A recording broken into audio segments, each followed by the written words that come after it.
Hello everyone, welcome back to my channel.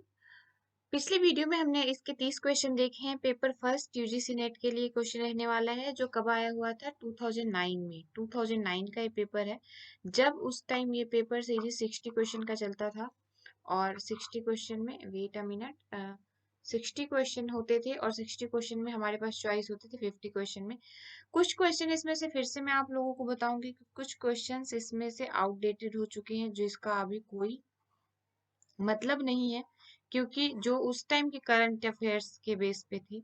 तो आप उस क्वेश्चन को छोड़ के जो नॉर्मल क्वेश्चन होते हैं, जो अभी के डेट में भी उतने ही अप्रोप्रिएट वैल्यू रखते हैं जितने तब थे, उसको हम देखते हैं। क्योंकि प्रीवियस ईयर क्वेश्चन आंसर हम जितना ही ज्यादा लगाएंगे, उतना ज्यादा हम अपने कॉन्सेप्ट पे पकड़ मजबूत करते हुए चलते हैं। इसीलिए हमें प्रीवियस ईयर क्वेश्चन, किसी भी एग्जाम को क्रैक करने का जो बेसिक मूल मंत्र होता है, वो होता है प्रीवियस ईयर क्वेश्चन आंसर को सॉल्व करना विद एक्सप्लेनेशन। यहाँ पे जो सॉल्व करवाई जाती है, वो एक्सप्लेनेशन के साथ करवाई जाती है। कुछ चीजों में लगता है कि हाँ ठीक है, इसमें एक्सप्लेनेशन की जरूरत नहीं है, जैसे अब डिडक्टिव आर्ग्यूमेंट इन्वॉल्व्स। अब इंडक्टिव रीजनिंग, डिडक्टिव रीजनिंग, आई होप कि आप लोगों को इस लेवल पे आने के बाद पता होगा। नहीं पता तो एक बार फिर से हम इस पे बात कर लेते हैं। तो डिडक्टिव आर्ग्यूमेंट्स की बात कर लेते हैं, टर्म्स डिडक्टिव की बात करते हैं। डिडक्टिव क्या होता है, इंडक्टिव क्या होता है। तो डिडक्टिव हमेशा याद रखना कि एक थ्योरी है, उस थ्योरी से उसके ऑब्जर्वेशन तक पहुंचते हैं, थ्योरी टू ऑब्जर्वेशन तक पहुंचते हैं, ठीक है। और इंडक्टिव क्या है, ऑब्जर्वेशन पहले करते हैं, उसके बाद थ्योरी देते हैं। यानी कि यहाँ प्रिंसिपल से एग्जाम्पल पे पहुंचते हैं और यहाँ एग्जाम्पल से प्रिंसिपल पे पहुंचते हैं, ठीक है, ये याद रखना। अब बात कर लेते हैं हम इसमें कि डिडक्टिव आर्ग्यूमेंट किसको इन्वॉल्व करता है। तो डिडक्टिव आर्ग्यूमेंट क्रिटिकल थिंकिंग को इन्वॉल्व करता है। किसको इन्वॉल्व करता है, क्रिटिकल थिंकिंग को। Inductive reasoning is based on the presuppose किस बेस्ड ऑन और presuppose. Inductive reasoning is based on और प्रीसपोज किसके पे प्रीसपोज है, तो in uniformity of nature, uniformity of nature पे इंडक्टिव रीजनिंग बेस्ड होता है।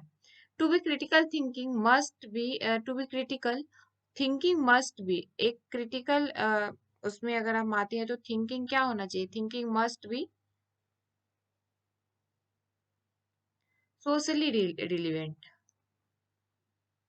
Which of the following is an analogical statement? एक एनालॉगस स्टेटमेंट कौन सा है। अब हम बात कर लेते हैं एनालॉगस स्टेटमेंट क्या होता है। अगर हम बात करते हैं एनालॉजिकल स्टेटमेंट की, तो इसमें जिससे कंपेयर किया जाता है वो सेम तो नहीं होता, लेकिन इंटरनली एक दूसरे से रिलेटेड होता है, इंटरनली एक दूसरे से रिलेट करता है। तो एनालॉजी को हिंदी में क्या कहते हैं, अनुरूप कहते हैं। तो इसका God is great, Gandhi is the father of nation, man is rational beings, नहीं, क्या यहाँ पे कंपेयर नहीं हो रहा, लेकिन कंपेयर यहाँ पे किससे हो रहा है, man is like God, man is like God. तो इसका सही आंसर एनालॉगस स्टेटमेंट कौन सा हो जाएगा, वो ऑप्शन नंबर ए। हिंदी वाले बच्चे भी देख लेंगे यहाँ पे। अब आ गया question number 35 to 36 are based on following diagram which there is 3 intersecting circle, H representing the Hindu, I representing the Indian Express, and T representing the Times of India. A total of 50 persons were surveyed, and the number in the Venn diagram indicate the number of the person reading the newspaper. अब देखो यहाँ पे एक simple सा diagram दे रखा है, Venn diagram इसको बोलते हैं। कौन सा डायग्राम बोलते हैं इसको, वेन डायग्राम बोलते हैं। अब इसमें दे रखा है कि एक हिंदू है, एक पेपर हिंदू है, एक पेपर क्या है, टाइम्स ऑफ इंडिया है, नहीं इंडियन एक्सप्रेस है। एक का क्या नाम है, times of India, times of India. ये हिंदू हो गया, ये क्या हो गया, ये हो गया क्या चीज है भाई, ये है इंडियन एक्सप्रेस, ठीक है। अब इसमें कह रहा है कि at a total 50% were served, the number in the Venn diagram indicate the number of person reading the newspaper। Total कितने, टोटल जो पर्सन है न्यूज़पेपर पढ़ने वाले कितने हैं, तो वो 50 है। कितने हैं, 50 है। इनमें से कौन सा कितना पढ़ रहा है? How many person would be reading at least 2 newspaper? इसमें से कितने पर्सन है जो सिर्फ कम से कम 2 न्यूज़पेपर पढ़ रहे हैं? कितने पर्सन है जो कम से कम 2 न्यूज़पेपर पढ़ते होंगे या पढ़ते हैं? तो इसको हम कैसे सॉल्व करेंगे, ये बात मैं आपको कैसे सॉल्व करेंगे, इसको सॉल्व करके दिखाती हूँ।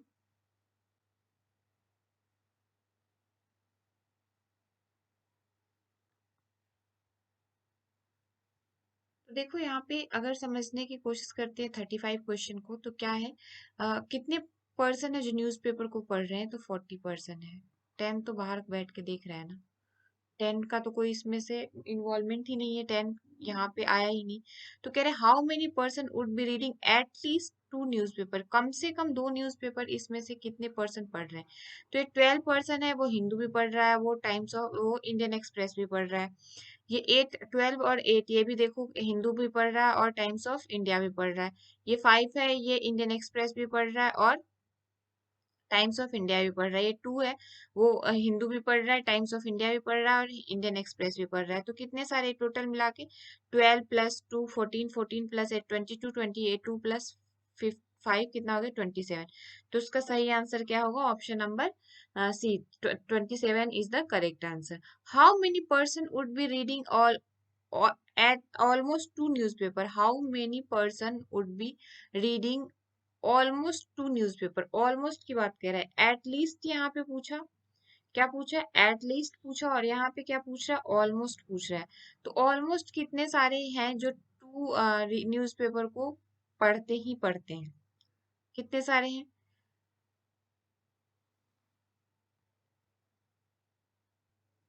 इसका सही आंसर क्या होगा? इसका सही आंसर होगा, देखो 12 जो व्यक्ति है, 12 व्यक्ति, वो एच भी पढ़ रहा है, आई भी पढ़ रहा है। जो 5 है वो भी आई पढ़ रहा है और टी पढ़ रहा है। जो 8 है वो एच पढ़ रहा है, टी पढ़ रहा है। तो अधिक मतलब ऑलमोस्ट 2 तो पढ़ ही रहा है। कितने? 12 और 5, 12 और 8 20, 20 और 5 25, 25 व्यक्ति जो है वो दोनों न्यूज़पेपर को पढ़ रहे हैं। हालांकि इसके ऑफिशियल आंसर जो है वो 23 दे रखा है। अगर मैं सही हूँ, मेरे अकॉर्डिंग 25 है, लेकिन आपको अगर इसका और मेथड पता हो जिससे 23 आंसर आ जाए, तो आप मुझे कमेंट करके बता सकते हो। मेरे अकॉर्डिंग इसका आंसर 25 सही है।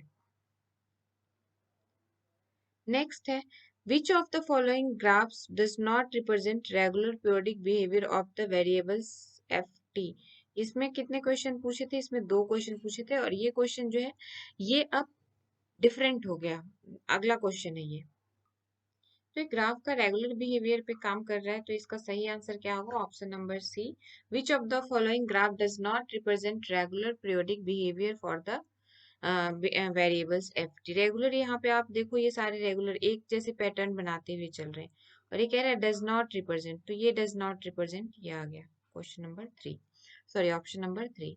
नेक्स्ट देख लेते हैं, नीचे दिए गए डायग्राम पर आधारित, अच्छा ये तो अभी हमने करा ही था।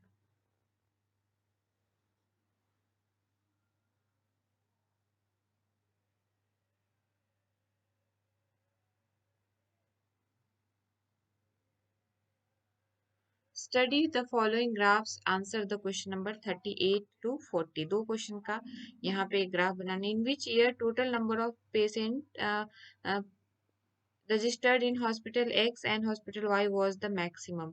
कौन से ईयर में हॉस्पिटल एक्स और हॉस्पिटल वाई के जो पेशेंट है वो सबसे ज्यादा रजिस्टर हुए हैं? तो यहाँ पे जो सर्कल बनाया हुआ है वो किसके लिए? हॉस्पिटल एक्स के लिए, और जो रेक्टेंगल बनाया गया है वो किसके लिए? हॉस्पिटल वाई के लिए। तो क्वेश्चन नंबर 38 का सही आंसर क्या होगा? क्वेश्चन नंबर 38 का आंसर होगा, हमने 37, हाँ 37 कर लिया। 38 के लिए आंसर होगा ऑप्शन नंबर सी, 2005 में सबसे ज्यादा एक्स और वाई के लिए जो पेशेंट है वो रजिस्टर्ड हुए हैं 2005 में। देखो 12,000।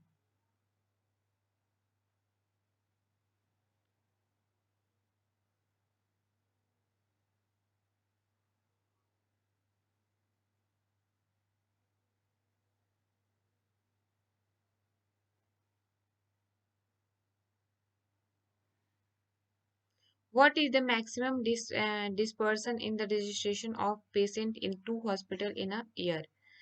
एक साल में इन दो हॉस्पिटलों में कितने सबसे ज्यादा डिस्पर्सन किस हॉस्पिटल में हुआ है? क्वेश्चन नंबर 29 का क्या होगा आंसर, देखते हैं।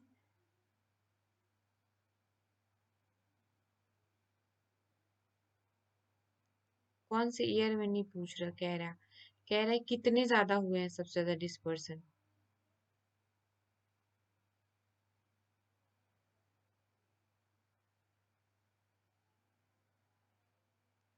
तो सही आंसर होगा ऑप्शन नंबर ए, 8000।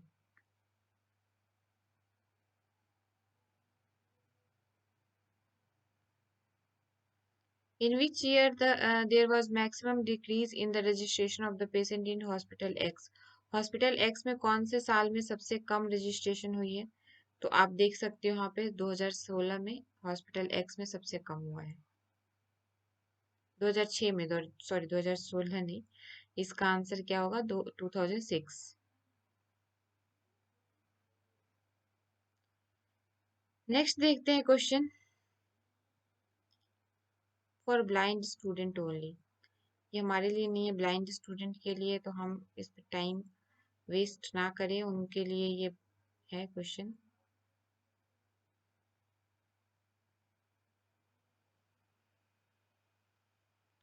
ठीक है, क्वेश्चन नंबर 41 से हम शुरू करते हैं। विच of the following source of data is not based on primary data collection? इसमें से कौन सा प्राइमरी डेटा कलेक्शन के बेस पे नहीं है? तो नेशनल फैमिली हेल्थ सर्वे जो है प्राइमरी डेटा कलेक्शन के बेस पे नहीं है। विच of the following data sets have more dispersion? इसमें से कौन सा डेटा सेट है जो सबसे ज्यादा डिस्पर्सन शो कर रहा है? तो यहाँ पे जो सबसे ज्यादा डिस्पर्सन शो करने वाला डेटा बेस है वो है option number D. Which of the following is not related to information security on the internet? कौन सा which of the following is not related to information security on internet? इसमें से कौन सा इंटरनेट से रिलेटेड इंफॉर्मेशन सिक्योरिटी नहीं है? तो क्या है इसमें? डेटा डेटा इंक्रिप्शन है, या वाटर में वाटर मार्किंग है, या इंफॉर्मेशन रिलेटिव है, या डेटा हाइडिंग है? तो कौन सा है फटाफट बताओ। इंफॉर्मेशन रिट्रीवल है। Which is the largest unit of the storage among the following? सबसे ज्यादा लार्जेस्ट, तो ऑब्वियसली बात है, इसमें पूछने वाली बात ही नहीं, टेराबाइट सबसे लार्जेस्ट डेटा स्टोरेज है।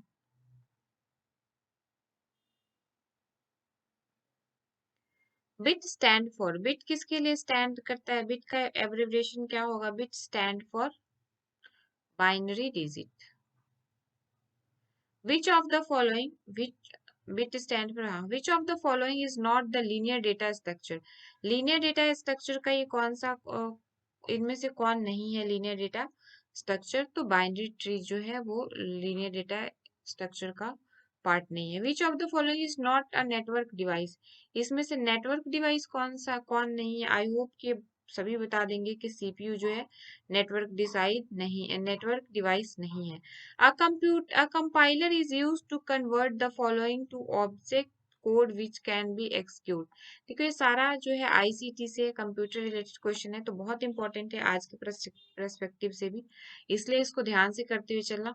अ कंपाइलर ये, और ये मेमोरी बेस्ड है, ये आप समझोगे सोचोगे कि समझ के कर लें, तो नहीं, ये मेमोरी बेस्ड है क्योंकि हम नॉन टेक्निकल स्टूडेंट हैं। A compiler is used to convert the following to object code which can be executed. Option number natural language, ये इसका ऑप्शन सही हो, option number D. A great Indian rested bird is found in, a great Indian rested bird is found in, तो Thar desert of Rajasthan में पाया जाता है। अस A Sagar Manthan National Park has been established to preserve the ecosystem of which mountain peak? सागर मंथन national park कौन से mountain peak पे बनाया गया है? तो इंडिया का है, माउंट एवरेस्ट इंडिया में नहीं है। जो इंडिया में नहीं है उसको आप तो पहले ही डिनाई कर दोगे। तो कौन सा माउंटेन पीक है, बता सकता है कोई यहाँ पे? तो इसका सही आंसर क्या होगा? Option number B, Mount Everest पे है।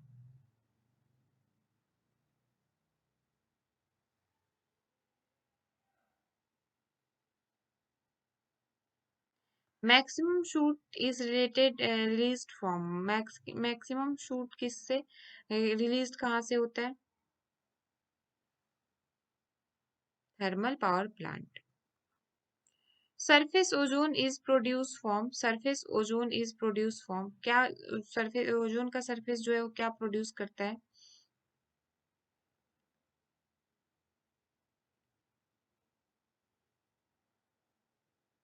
तो ये ट्रांसपोर्ट सेक्टर में सबसे ज्यादा सरफेस ओजोन प्रोड्यूस होता है।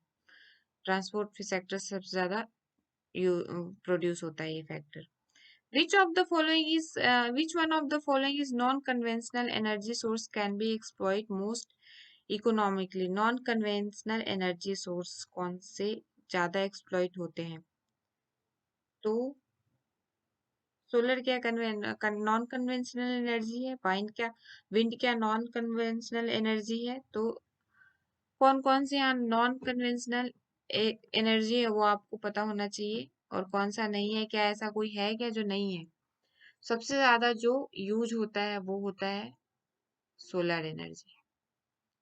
The most recurring natural hazard in India, the most recurring natural hazard in India is क्या? फ्लड आते हैं हर साल, वोल्केनोज या लैंडस्लाइड या अर्थक्वेक, क्या इसका सही आंसर होगा?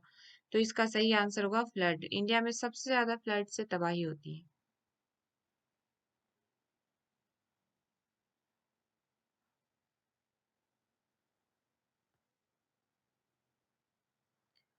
The recommendation of National Knowledge Commission for establishment of 1500 universities to, किसके रिकमेंडेशन पे आया है ये? तो ये आया है ensure increase the student enrolment in higher education, इसके रिकमेंडेशन में ये आया है। According to article 120 of the Constitution of India, the business in Parliament shall be transacted in English and Hindi both. Which of the following is more interactive and student centric?